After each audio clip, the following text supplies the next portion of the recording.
Hey guys, welcome back to my channel where I talk about the NWSL, women's soccer, just soccer, only soccer. If you're new to my channel, I'm Casey. I'm a women's soccer commentator and analyst. The teams I cover on my channel are OL Reign, the Orlando Pride, VfL Wolfsburg Frauen, the US Women's National Team, England's Women's National Team, and Germany's Women's National Team. And just throwing it in there for the sake of this subject I'm going to be covering today, I have a Bachelor's of Arts in English with a minor in History and a Master's of Fine Arts in Creative Writing. As you can tell from the thumbnail and title of this video, I'm going to be reading a women's soccer fanfiction story about the German women's national team. Funny enough, this particular fanfic or this particular story was being passed around by some German mutuals of mine on Twitter. And for fun, and because I have the curiosity of an orange cat, I want to see what this was all about. So I'm going to be reading this fanfiction story. I haven't read it. I don't know what it's about, but apparently there's supposed to be a plot twist. Just a side note, this story is in German, but I'm going to read a translated version. There could be some things lost in translation. The translation could be a little wonky or messed up. Google Translator isn't always accurate, but the story itself should still be intact. I'll also leave a link in the description below to the story. Anyway, let's get into it. Alright, so let's get into the story. October 2023. 48 hours can never be long enough to cope with the death of a loved one. I know that now, and I wish I never had to experience it myself. I could have been told how long it would take in a good conversation without being personally involved, or read about it in a book, or hear about it on a podcast, or. Doesn't matter. I would have given anything not to feel it myself. In this regard, my attitude has changed fundamentally over time. As a child, I did not find funerals sad, even somewhat beautiful. At that time, I went with my parents to the funerals of distant acquaintances or even relatives. I had no relation to these people. I had only seen them 3 times before they died. I don't remember exactly how many times we've been to these funerals, maybe one every other year. It always went the same way. You met people you already knew because they were the person you shared with the deceased and my parents. When these people saw me, it was always a brightening of the somber funeral for them, and I knew how to cheer these people up by doing some nonsense. For me, that was the best thing about these events, where I didn't yet know what was going on in people's heads, where I was not yet aware of the magnitude of death. In addition, there was always something delicious to eat, often cake. And if I was fed up with the boring adult conversations, there was always a chance that someone would rescue me and pick me up for soccer practice. That was all when I wasn't serious about this sport. Both my relationship to football and funerals changed over time. When I was in 8th grade, a classmate's mother died, a nice woman who used to bake cakes for everyone. But she wasn't someone I'd been particularly close to either. Nevertheless, I went to the funeral, but only to the church for the service. I didn't have time for the burial because there was an away game coming up. I had to go to the meeting point. Football was very important to me at that time. I had become more ambitious and felt that I could do something in this sport. In church, I wasn't in black. I was squatting in a tracksuit with a sports bag on the pew. When I think back like this, I had thought more about the game than about the dead person during the whole funeral. I was sad, but only briefly. I still didn't know what it was like to lose a loved one. I didn't know it weighed more than football. Today, a good 15 years later, the time has come. A lot has changed. I am no longer the one who means football more than anything else in the world. I'm still a slob, but only at appropriate moments. I am something different for everyone. Sister, daughter, friend, partner, person of respect, contact person, soccer player, role model. I'm Lena Magul. Okay, so I'm just going to pause it there for now. So, something that a few of my German mutuals said about this story was that the writing was apparently really good. And reading this so far, I'm kind of impressed with the writing. The writing is actually really good. There's a lot of depth to it. Seems since we're on the subject of death, yeah, it seems like it's a very heavy topic to write about. But yeah, it seems the writing to me is really good so far. And first person point of view, and it seems as though Lena Magul is going to be the main character for this. Anyway, picking off, I'm Lena Magul, and I've been captain of the German national soccer team for 2 days now. But I haven't been happy for a single second that I've been given this honor. Too sad the occasion that preceded the whole thing is too shocking. Everyone knew that I was one of the leading players in the team, and I was just as ready to take on the captaincy as I had been at Bayern. But now the time had come, and everything was completely different from what I had imagined. There was no official appointment, no conversation with Martina, the national coach, who would have said, Lena, from now on, you're the captain.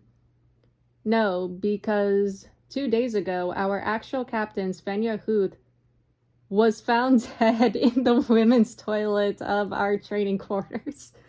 What? Svenja Huth? Svenny? What? No, because 2 days ago, our actual captain, Svenja Huth, was found dead. Oh my god.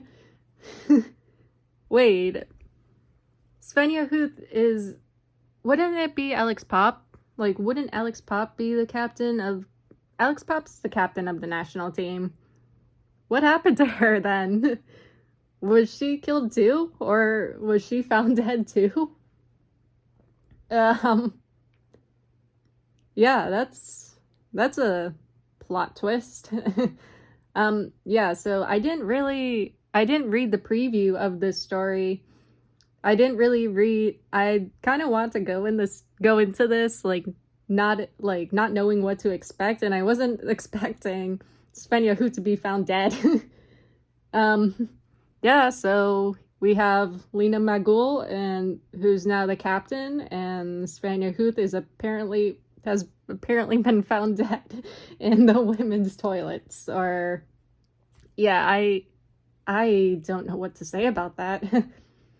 Anyway, let's get back to the story. Because 2 days ago, our actual captain, Svenja Huth, was found dead in the women's toilet of our training quarters. Stabbed from behind by what? We don't know yet. Jesus. But we probably don't even want to know. In addition to the national coach and the team staff, we are primarily the German women's national soccer team. 23 girls here preparing for a Euro qualifier against Croatia. Oh, okay, that makes more sense. Yeah, so maybe in this particular world, Alex Pop did retire, and yeah, Svenja Huth being the captain would make sense.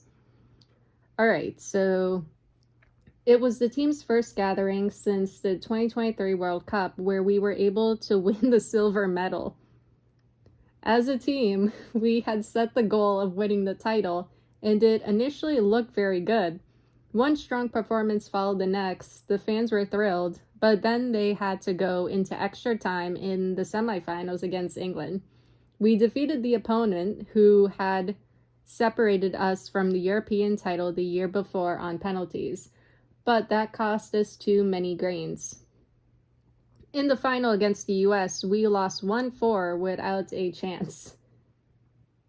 Well, since I cover the US women's national team and Germany's women's national team, I don't think the scoreline would be that big. Maybe I would like to think it would be like a tougher game for both sides. I would like to think it would be tight. Anyway, Leah, our center forward, gave us the lead, but then the Americans overran us, and Megan Rapinoe, this luminary of our sport, whose commitment is unparalleled off the field, was able to end her career with the greatest of all titles. We had ticked that off by now. The big goal was now EM 2025, in which we want to play at the front again. Everyone had been fit for the games against Croatia, and the team looked eager to bring home gold after 2 silver medals. But then everything turned out differently on the first day. We met in Frankfurt, continued by bus to the training ground with the sports hotel, and completed our first unit there. Everything normal up to this point. Then we had free time, 2 hours until dinner at 7:30 p.m. But we only really enjoyed the first 1.5, because at almost exactly 7 o'clock, I was sitting in my room and staring at my cell phone. I heard a scream that I had never heard in such volume and intensity. It was like the screaming person was right next to me, like they were yelling right in my ear. The person was Eula Brand, our chick, 20 years old, as I found out shortly after the initial shock had subsided, and I set out to find the cause of the scream. I found what I was looking for in the women's toilet, 15 meters from my room. Our 2 physiotherapists and Merle Froms, our number 1, were there before me.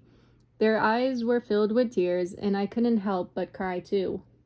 There was a huge lump in my throat that needed to be swept away. I still didn't know the reason why, but I knew that whatever caused the scream had to be among the most terrible things in the world, and that it was in the toilet.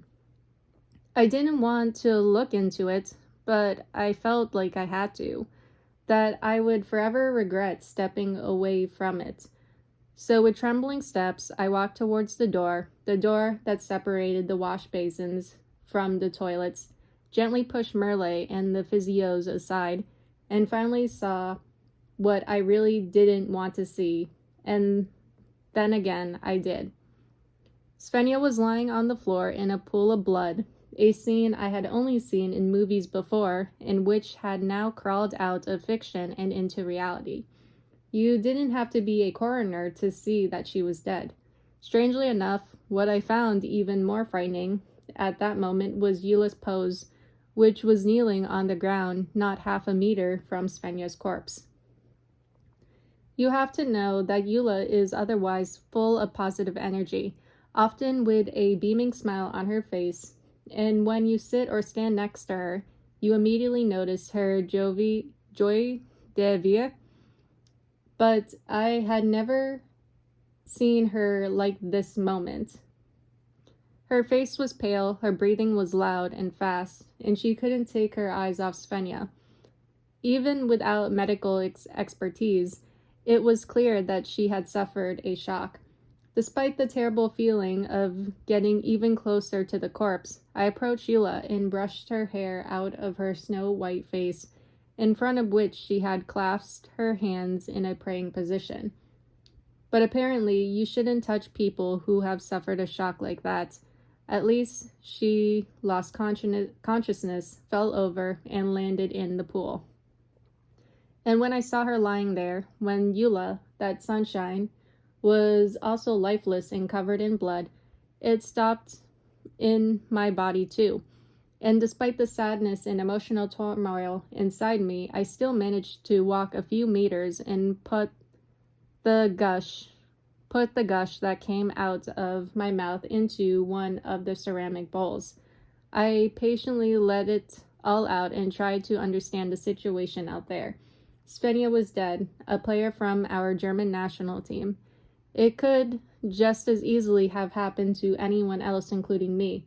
Maybe the killer was still around somewhere. Maybe he'll strike again.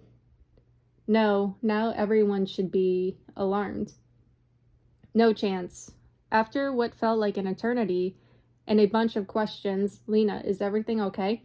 I came out of the dressing room. Security forces were on site and a cloth lay over the body. Eula and my other teammates were nowhere to be seen. at least not in the toilet. When I entered the aisle again, still completely stunned, I saw them all. They stood in the hallway leaning against the walls, wanting to be close to their teammate, and yet far enough away not to have to see her. I joined them, and we waited, staring blankly and crossing our arms, unable to say anything. Eventually, it could have been after 8 minutes or 8 hours. A cloth lay over the corpse. Eula and my other teammates were nowhere to be seen, at least not in the toilet.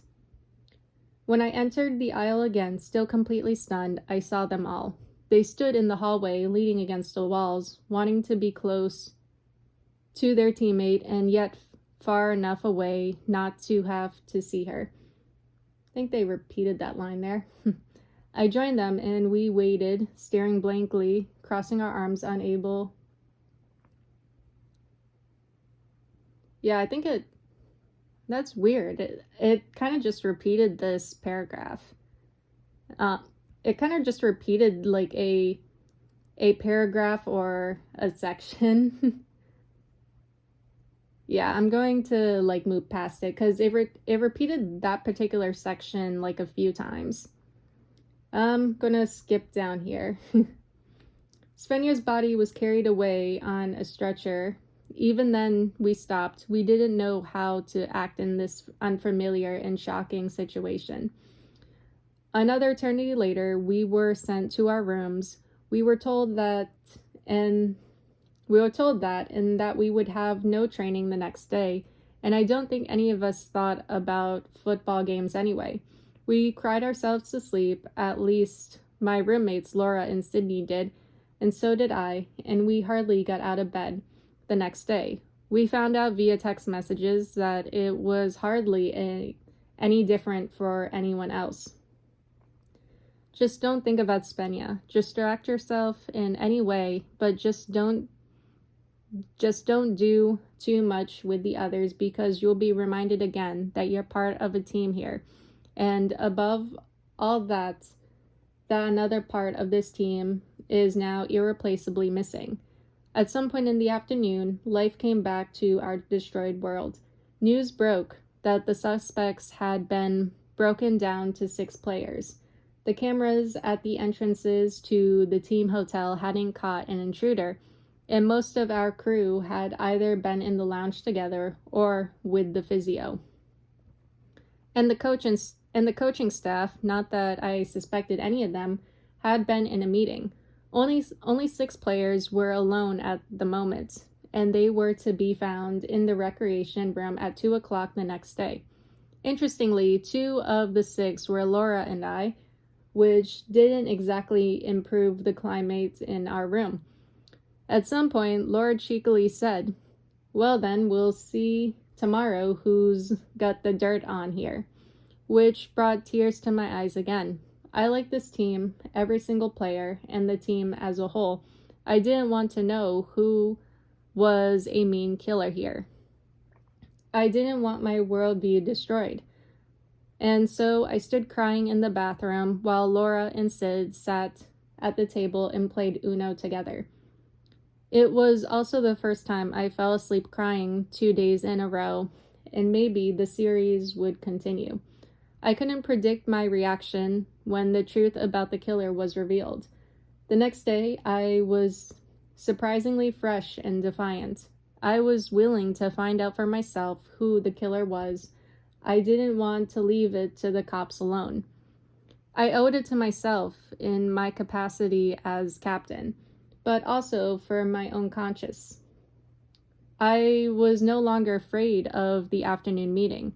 I was looking forward to it. I couldn't sit still all morning, and so annoyed Laura and Sid with my excitement that they went to lunch at 11 and didn't come back after that. I too ate something later and then headed to the recreation room in a fresh tracksuit and polished sneakers. When I got there, I realized that I would almost have been the last one if Eula hadn't found her way there seconds after me. She looked like she'd spent the entire 2 days alternating between shock and tears, and that's why I took the liberty of holding the door open for her. And that's the last one. Well, did you just go through the alibi? I had to listen to from Laura even before the door was closed. I didn't know the reason for her aggressiveness, but I guessed it was her way of handling the situation. Like everyone else, she had never been in one like this. I would have liked to shoot back, but I was the captain now, so I stayed diplomatic and cool. We'll see who needs a good alibi here, I replied. Shit, I hope that wasn't too arrogant. Wouldn't do well at all. I sat down and Eula also took a chair. Her mechanical movements as she did so suggested that she was still severely traumatized.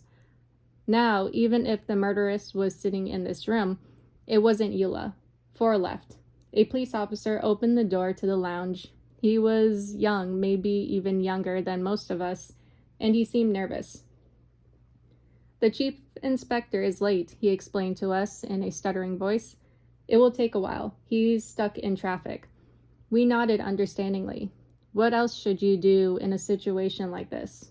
The policeman was satisfied with that and disappeared through the door without another word. And then the storm really started. I never expected that. You can admit it, Lena, said Feli, our left back with a serious look. It's clear it was you, and Eula saw you, right? Eula didn't move a millimeter. Really? They're really saying it's Lena? I mean, that was quick to start turning on people. Anyway, Eula didn't move a millimeter, and I wondered what was going wrong in the minds of others. Yeah, I'm wondering that too. What makes you think I killed Svenny? I asked in disbelief.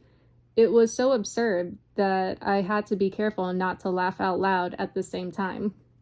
It's easy, Laura explained, and her voice, as always, was so elegant and casual that she could talk about any topic.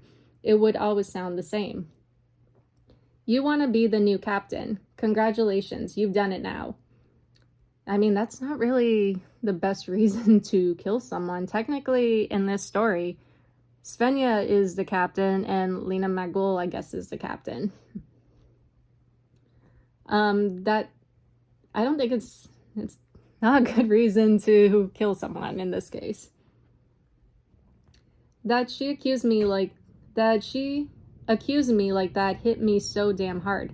Laura Fragan, who has always stood by me, who has already come out as my biggest fan, who stuck my autograph card on the wall of her apartment, suddenly thought I was a murderer. I didn't find that acceptable, and suddenly I lost my neutral, rational captain's attitude. Damned release.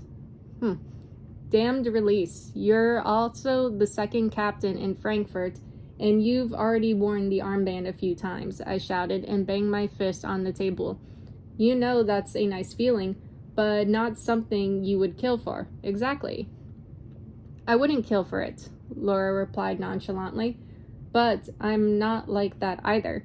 She pretended to can't find the right word, but she already had it ready. She just didn't dare throw it at her friend. But the way I did it for her. Not so psycho, you mean, right? Come on, say it. Come on. Lena, she tried to calm me down, but it didn't work.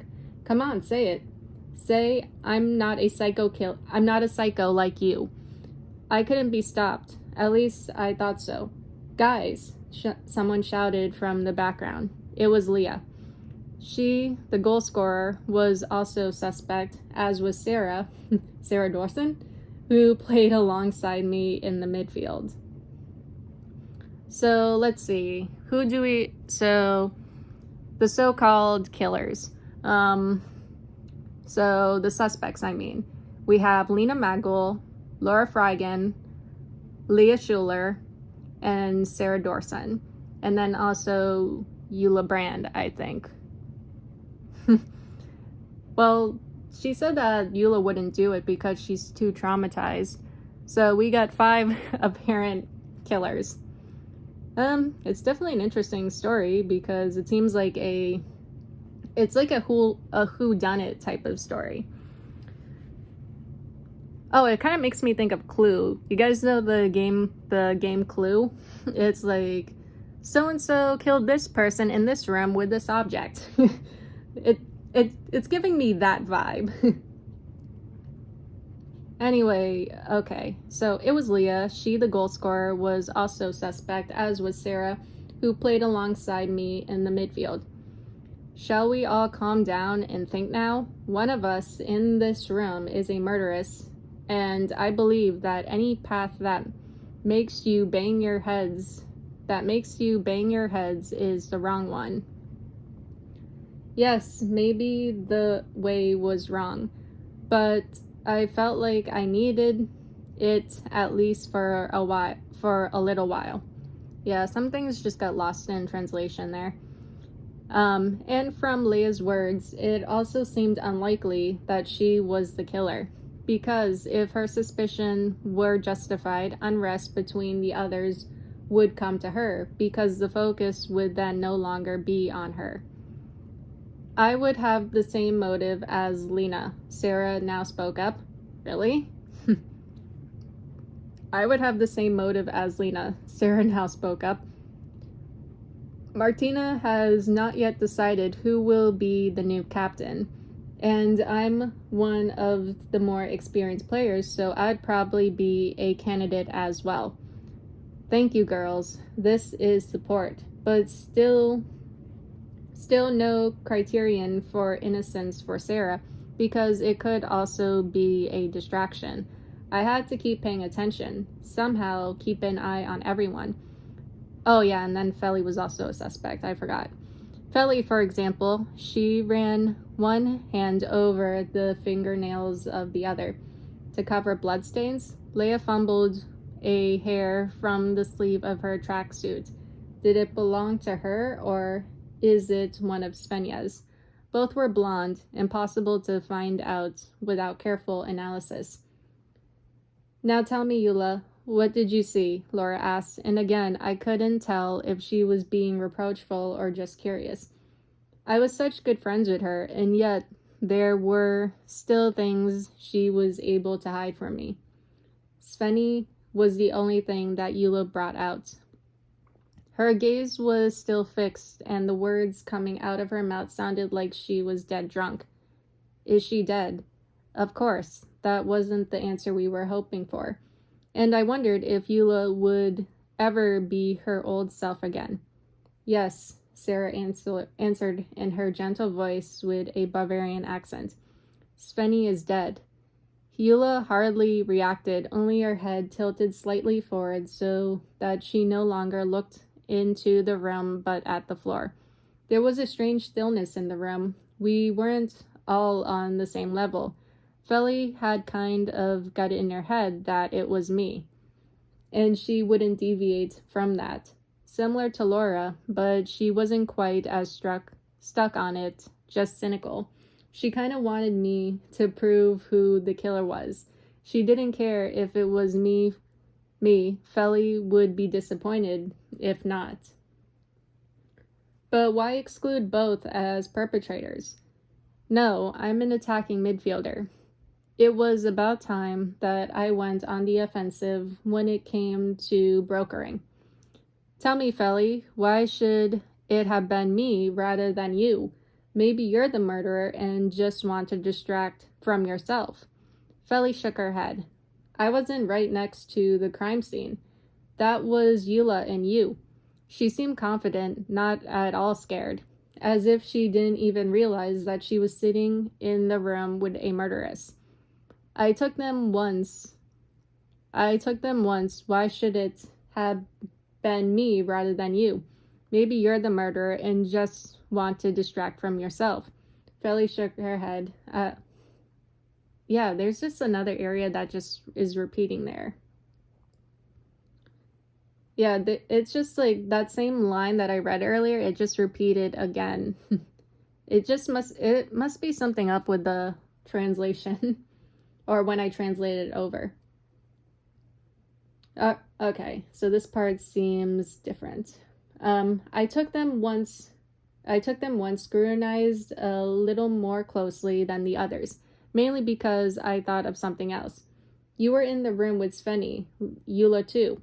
To confirm, Eula released a strong sneeze. Immediately afterwards, she had to cough a little. That means you saw her last before you died, Leah started. I allowed myself a small smile. At least my Byron colleagues still stood by me. No, the last person she saw was the murderess, Laura replied, and my mood sank again. I hadn't thought someone like her could get so upset.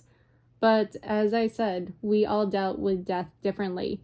The door opened. Collectively, we looked at a middle-aged man who, by his looks, might as well play in the crime scene as Coach Bayern Munich.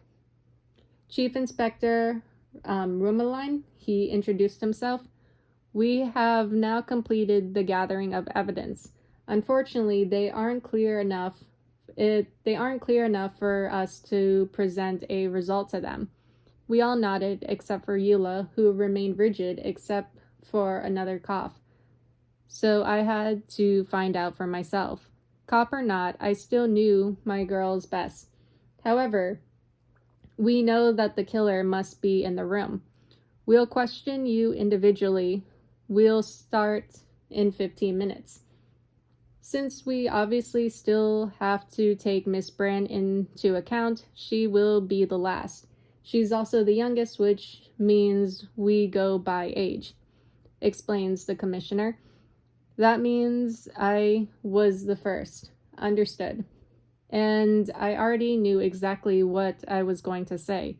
A quarter of an hour passed. It passed very quietly. Apparently everyone wanted to think carefully what he would say. Then I was called into an adjoining room. It was a bare white room, and I sat down on a plastic chair. Mrs. Magwell, Rummeline asked me, who was sitting across from me and had a pad and pen ready. When did you last see the victim? As in the film, but the Hollywood drama stopped now. I refused to testify. I burst out harshly before the inspector could even finish his sentence. And before he replied, I added, "Can I go, or do you need it in writing?" He looked a little confused for a moment, but then pointed to the door with his hand. I went out. Sarah went in. She nodded to me. I couldn't expect anything bad from her either. I didn't want to hang out in the room we were in before, so I went to my room. I lay down on the bed, staring at my phone, trying to ignore Sid's curious questions. I was only half good at it. I always had to think about what the others would say. I didn't hear from them for a long time. It must have been over an hour before I heard shouts from the hallway. Laura and Eula, the last two, walked down the hall in front of the door. Laura supported Eula, who had to cough every few seconds. I knew that she had come to the training camp slightly ill, but I didn't remember it being that bad. I took the side of her that Laura couldn't support and helped lead her to her room. We put her on the bed there. The excitement about the murderer was probably too much, Laura said, and this time there wasn't a bit of cynicism in her voice. By the way, I was in there with the police for quite a long time. Hard to convince them you're clean. So after a quick water break, I actually thought I was going to end it there. I thought I was going to end it there and do a part 2 for this video/podcast, but I think I'm actually almost done. So yeah, let's continue. Now that surprises me. You defended me despite earlier? I have to say, I was angry earlier, wanted a quick resolution to the case. That has now been settled. You're still my friend, Lena. I would like to hug her, but I have to know something. And you had to defend me so hard? Well, the fact that you didn't say anything at all and that you were one of the first at the crime scene made you suspicious. The guy asked me almost more questions about you than about Svenny. Oh ha. Hopefully none of the others had said something wrong, especially since it would be a feast for the killer to cast suspicion on me. Why are you defending her, Fragan? That came from the back of the room. I didn't even notice Feli. I was so fixated on the conversation with Laura and the sick Eula. Our left back strained up and pierced Laura with a questioning look. But the question was an aggressive one. Apparently, I wasn't the only one in Feli's sights anymore. Because I've known Lena long enough to know it wasn't her. What's the matter with you, Feli? Why do you think it's her? Laura replied, and I felt like I was inhuman. Just something the way they were talking about me. Well, Feli got up completely, and in contrast to her roommate, she seemed fit. Like Laura already said, you had the motive because of the captain and stuff, and you were one of the first at the scene of the crime. And you threw up like you did something despicable. One of us must have done it, and more things speak for you than for the others. She wasn't even wrong there, but before I could think any further, I heard a choking sound. I turned to Eula, but only saw threads of disgusting stuff dripping out of her mouth into a bucket next to the bed. The others noticed that too, and the question of guilt receded into the background for the time being. Instead, Laura asked, "Tell me, Feli, when we came here, Eula wasn't that sick, was she? But the first unit blew her away. Nothing has worked since then." "But she's already been to the doctor, right?" I asked. It's amazing how quickly murder can be put aside as a topic of conversation when you're worried about a teammate. Right after practice, but they can't do magic either. They gave her the pills and sent her back to her room.